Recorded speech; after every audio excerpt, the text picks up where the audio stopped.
A midnight screening, a sold-out theater there in the local suburbs of Cineplex packed when all of a sudden the crowd realizes the evildoer is not on the screen with Batman. He is in the theater where he unleashes an arsenal of firepower on a largely young audience. Even a tiny baby, the victim of this shooter. Right now, 71 shooting victims. The body count still in limbo. Joining me right now from the movie cinema where the shooting occurred, CNN national correspondent Ed Lavandera. Ed, what I don't understand is how this guy got into the cinema with all of this ammunition. Describe the ammunition if you could, and didn't anybody notice the doors propped open and somebody is putting on SWAT gear? Well, that's a good question, Nancy. That's one of the things we've been trying to dig on today. I've just been told a short while ago by a law enforcement source on this investigation that what it appears at this point happened is that James Holmes, the 24-year-old suspect, bought a ticket, went into the movie theater without any of the weaponry or the ballistic gear that he was covered in, but went into the movie as if he was just some regular moviegoer. But at some point snuck out the exit door. Remember, these exit doors are closed from the outside, so that people can't just sneak into movie theaters. So at some point snuck out that door. It's believed that he left it kind of propped open, went to his car, which was parked in the back of the movie theater, put on all of the gear, which is essentially ballistic gear and gas masks from head to toe. He was well protected. Grabbed all of the weaponry that we've talked about, the assault rifle, the shotgun, and a handgun, and then went and those 2 canisters of presumably tear gas, and went back inside the movie theater. But it doesn't appear that anyone, at what point he might have left that door propped open, how he did that without raising any suspicion, I just don't have an answer for that right now. Question. Ed, what do we know about this guy other than he was a PhD candidate in neuroscience? He was, as you mentioned, he was a student here at the University of Colorado. He lived in a nearby apartment. He's got family members that live in Southern California, and we haven't had any luck in trying to speak with them today. But we don't know much about what these motives might have been, and that's what we're working the hardest on to try to figure out at this point.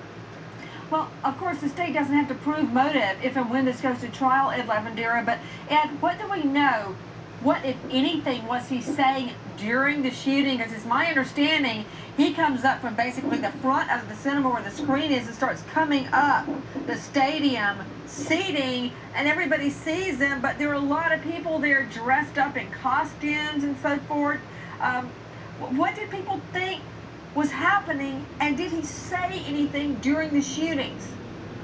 I've talked to close to 10 witnesses today, and I haven't heard anyone say that he said anything, that he just appeared very calmly. He wasn't trying to shoot anyone directly. He just was attacking up and down from top to bottom of the movie theater. That it was all very calm and deliberate. It wasn't frantic in any way, except for the people who were trapped in that movie theater and had nowhere to go. And after that gunfire erupted, it became a very chaotic scene. But it doesn't appear that he said anything or lashed out in any way before he started firing. Where is he right now? We're a couple hundred yards away from the front of the movie theater. The law enforcement has this entire parking lot cordoned off and several streets around the movie theater blocked off, and that's the way it's been throughout most of the day. In fact, there are still dozens and dozens of cars from moviegoers that came to the theater last night who can't get their cars out. They had to leave their cars in the parking lot. They've been going through all the cars, and the investigators have throughout the day.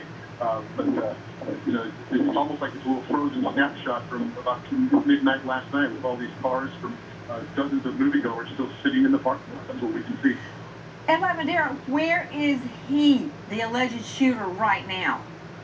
I was told by the police chief here in Aurora that he is right now sitting in the municipal city jail here in the city of Aurora. Is he in protective custody? I'm sorry? Is he in protective custody? I don't know. The police chief asked him about that. He was walking off and was pretty tired of answering the first round of initial questions on this. So I didn't give any details on what was. Yeah, I would imagine given the magnitude of the situation, that he's in some sort of solitary area. Right. He's with a lot of other people. And I imagine that if he's talking, that he's perhaps being. Okay, Ed, I'm losing you. I'm losing you. With me is Ed Lavandera, CNN national correspondent there at the scene of the shooting. Joining me right now is a witness there inside that cinema, Paul Odermatt. Paul, thank you for being with us. Hi, how are you? I'm good. I'm good. And Paul, I've got to tell you, I've never heard of anything like this in our country anyway. What happened? What did you observe?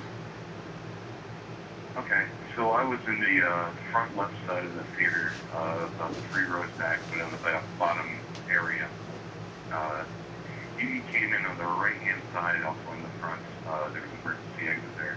There wasn't an emergency exit in the front of the left, but there was one behind us.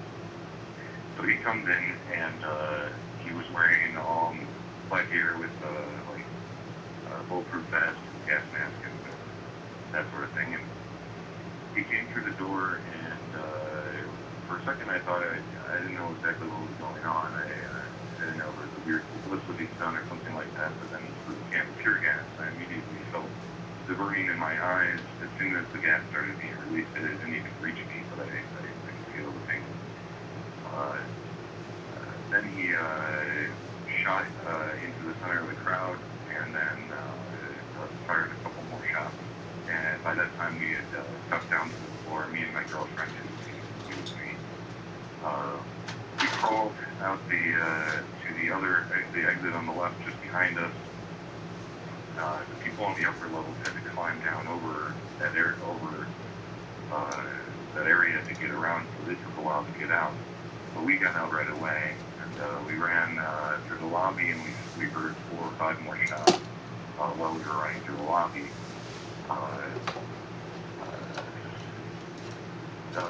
When we got outside, we met up with somebody who was right in front of the door.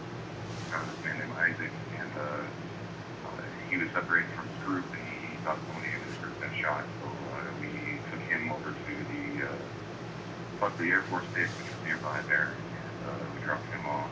And my girlfriend dropped her phone during the scramble out of the initial theater, and a man following us out. He was just up there in the upper level, but just right near that exit as well. He was able to get out right after us. He thought it was his wife's phone, picked that up. He returned that to us today